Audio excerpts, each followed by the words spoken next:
ఈ భూమి మీద అనేకమైన మనసులు ఉన్నాం మనం. అయితే మన ఆలోచనలన్నింటినీ దేవుడు గమనిస్తూనే ఉంటాడు. అయితే మన ఆలోచనలు స్థిరమైనవా?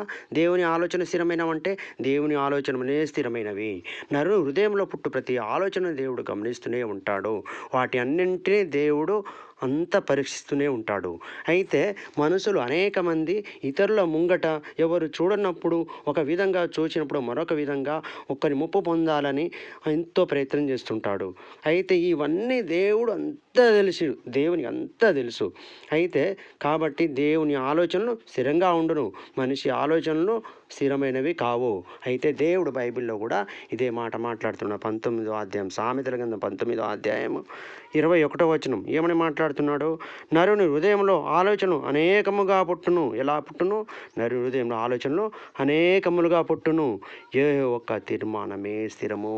ఎవని యొక్క ఆలోచన స్థిరము? యెహోవా యొక్క దేవుని యొక్క ఆలోచన మాత్రమే స్థిరము. కాబట్టి మనం మనసులో ముంగట కనబడడానికి, మంచి అనిపించుకోవడానికి ప్రయత్నం చేయకూడదు. అంతరంగం నుంచి మంచి అనేది రావాలి. మంచి కొన్నాళ్ళు చెడుగా కనిపించవచ్చు, కానీ తర్వాత నిజ స్వరూపం అనేది ఖచ్చితంగా బయటపడుతుంది. ఆమేన్.